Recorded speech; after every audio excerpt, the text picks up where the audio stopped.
Hi, it's Therese from Lost in Paper, and I'm so excited today because I'm guest designing for W+9. I thought I'd film my card as I created, and I'm using this Beautiful Bouquet stamp. There's a few different kinds of these, and this is the one called Mums. It's actually chrysanthemums, and I thought it'd be fun to create it's almost like my own colouring book page. And I have a piece of white cardstock. It's cut larger than what I need, and what I'm going to do is actually stamp this all over the whole front of this cardstock panel. There's two main flowers in this image, and what I'm doing here is I'm making sure that the flower that I want to be the focal point of my card is centered in the middle upper right, sort of where my panel is going to be. It'll make sense a bit later on once I get it all stamped out. I have some Inkadinkado stamping mask paper that I've already cut out a mask, and because this is such a large stamp, this takes no time at all to stamp it out, and that's even better. I'm using some Onyx Black ink because I'm going to be colouring with some Polychromos pencils today. And I did move my stamp mask around just the once there to make sure that I didn't overlap my images and create a mess. So this is my piece of cardstock ready to go, and I'm not sure if I've stamped quite enough yet. So what I have here is just a scrap piece of white cardstock that I've cut at the center out of, and it's the same size as the front of my cards. So this just gives me an idea of whether I'm happy with my stamping or when I'm putting placement together. I'm a very visual person, so I find that is really helpful. So I'm going to start colouring my flower now that I've chosen as my focal point, and I've purposely chosen this flower because of the rule of thirds, and that just basically means if you divide your design into 9, where the cross points intersect, that's going to be the sweet spot where you want an element or something that you want the eye to visually be drawn to. This is going to be a sort of two-tone coloured flower. I have decided to use my Polychromos today instead of my Prismacolors, just to sort of practice and have a play with them.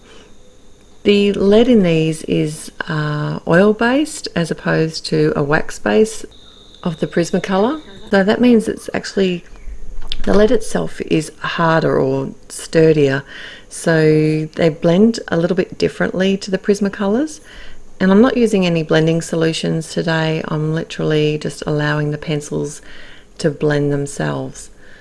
The Prismacolor pencils, because they're a wax base, can actually leave a bloom, and when you're working on such an intricate design like these chrysanthemums, you can lose some of the detailed edges of the image and of the flower.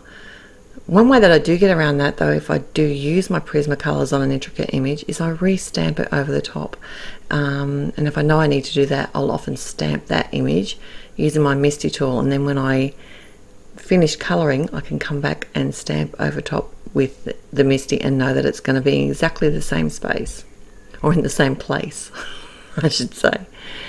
So I'm simply just using lots of layers of colour here. I started with the yellow to get my two-tone effect. I've got the yellow on the inside, sort of on the inner petals, and working out towards a nice bright pink. I've also added a bit of red, and that just kind of helps add some depth to the flower. And you know, flowers also have light bouncing off them, so I have actually left some of the areas of the petals kind of looking like they're white and added a lot less colour to those.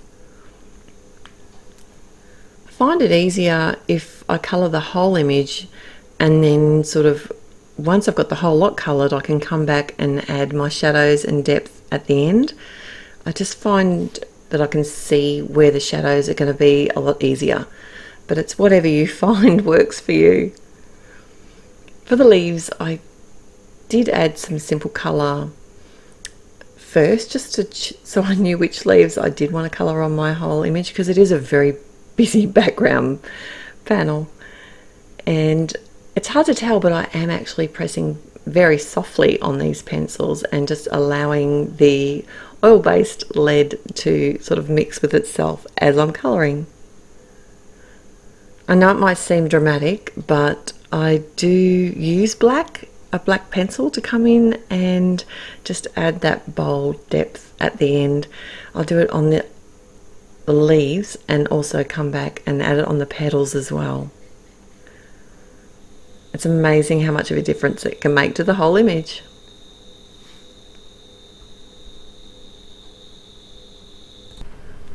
So now it's time to work on my sentiment. I've got the word wishing that I want to die cut out of this hot pink cardstock. This is just a scrap piece of cardstock, and it's from the Sending, Hoping, Wishing die set.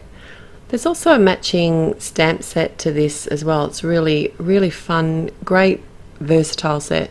So I thought it'd be really good to have a nice bold sentiment on my background because it's such a busy background.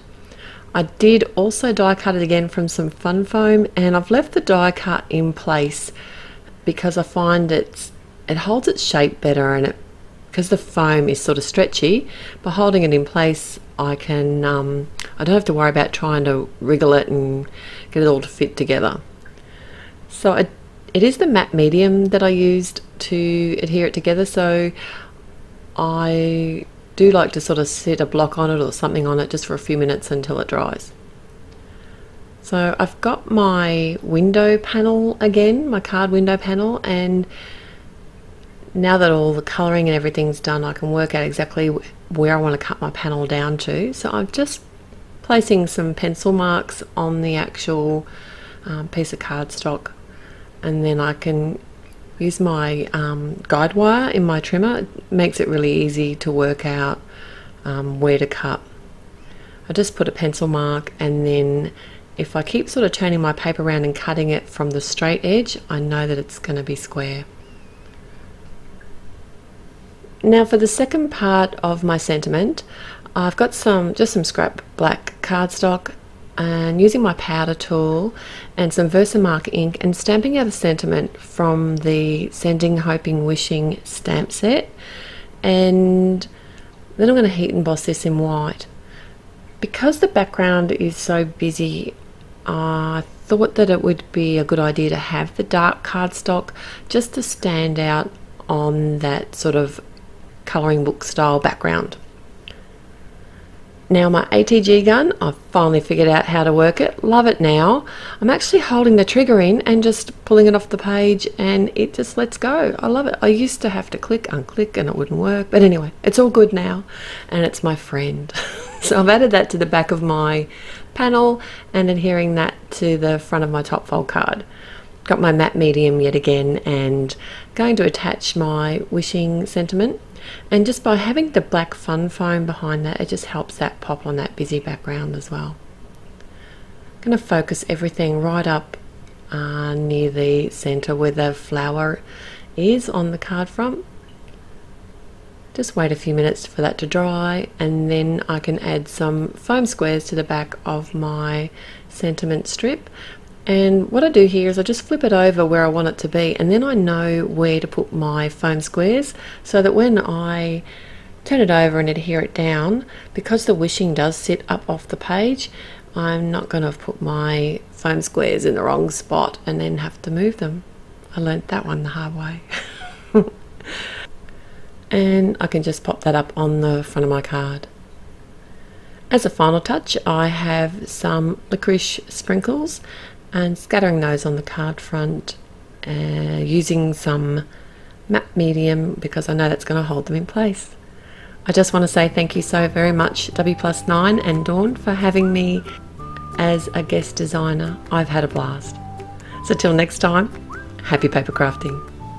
Bye.